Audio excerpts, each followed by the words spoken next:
Welcome to The Explainer. Today, we are going to dive in and demystify the incredibly complex game of global politics. You know, if you've ever looked at the world stage, the treaties, the trade wars, those intense diplomatic summits, and wondered how scholars actually make sense of it all, you are in the right place. Today, we're revealing the exact tools and frameworks experts use to decode world events. We are literally going to unpack the science and theory behind global survival. People usually think of global politics like a classic game of chess, right? Two players, a flat board, super clear rules. But reality is a lot messier. Today's world isn't a flat surface at all. It's morphed into this intensely complex, three-dimensional network of nodes. In a system like this, every single move, whether that's a new economic sanction or a massive technological breakthrough, sends ripples across the entire board, affecting players you might not even realize are in the game. So, to unpack this massive subject, we've got a quick roadmap. 1. Defining the global game. 2. The era of interdependence. 3. The traditional lenses. 4. Scientific approaches. And finally, 5. Expanding the aperture. Let's jump right in. Section 1. Defining the global game. What exactly is international relations? Well, experts, like Quincy Wright, for example, actually look at international relations, or IR, in two totally distinct ways. First, as a condition, and second, as a discipline. The condition is essentially the raw facts on the ground. We're talking the actual conduct of sovereign nations, the history of diplomacy, the treaties that get signed, the wars fought. The discipline, on the other hand, is the systematic, scientific study of those facts. It's a whole bundle of subjects pulling from law, economics, political science, and geography to figure out the underlying truth of how the world operates. Now, historically, some folks kept the definition of IR super narrow, just official diplomatic conflicts. But I want you to hear this really punchy definition from Harold and Margaret Sprout. They argue that international relations expands way beyond narrow state politics to encompass all cross-boundary human behavior. Think about that. That means economic trades, cultural exchanges, academic sharing, non-state interactions, it all counts. It's a vast, all-encompassing arena. Moving on to Section 2, the era of interdependence, the shifting rules of play. Think about how things used to be. Foreign policy was a remarkably slow, highly secretive affair, pretty much centered entirely on Europe. Communication speed was literally dictated by sea voyages. It used to take 20 days just to travel from India to Britain. Ambassadors had immense autonomy. But contrast that with our modern era. Today, we've got instant hotline communications between world leaders, which pretty much strips away that old ambassadorial freedom. The UN has skyrocketed from just 51 members back in 1945 to over 185. And most crucially, the introduction of nuclear weapons totally replaced the old balance of power with a terrifying balance of terror. So that old, tight, predictable European network, it literally stretched out and exploded into a highly complex, interconnected web that spans the globe. We have officially entered the age of interdependence, which has been massively shaped by decolonization and the rapid rise of huge multinational corporations and non-state actors. Let's look at Section 3, the traditional lenses, realism, idealism, and neorealism. How do we even begin to make sense of this tangled web? Well, scholars use different analytical lenses. Let's break down three classic ones. First up is realism, championed by figures like Hans Morgenthau. Realists view the world through a fearful lens where the struggle for power is eternal. Basically, might is right and national interest is everything. Then, on the flip side, you have idealism, associated with folks like Woodrow Wilson and Gandhi. Idealists focus on the essential goodness of humanity, aiming for a world order completely free of war through education and global organizations. Finally, neorealism sits kind of in the middle.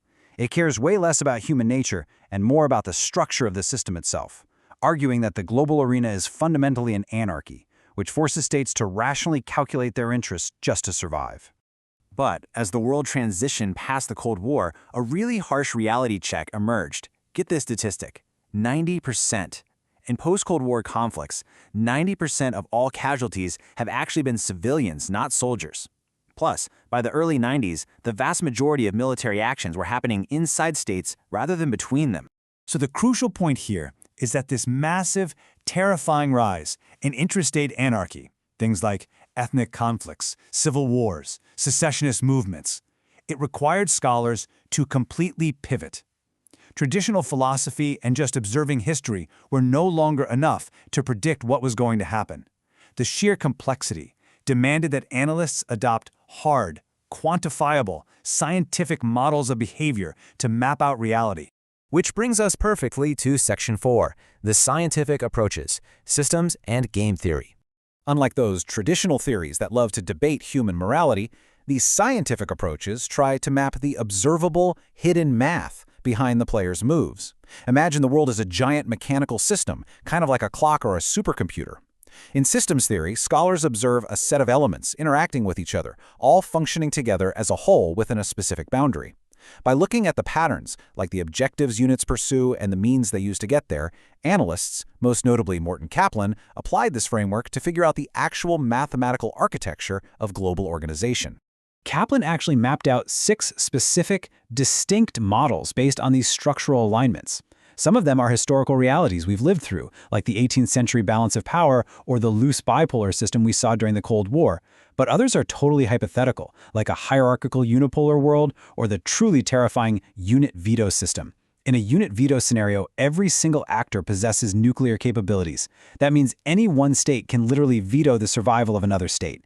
It is a structure of absolute gridlocked tension. When the stakes are quite literally that high, how do leaders even make decisions? Put yourself in the driver's seat for a second. Imagine your survival depends on a blind decision.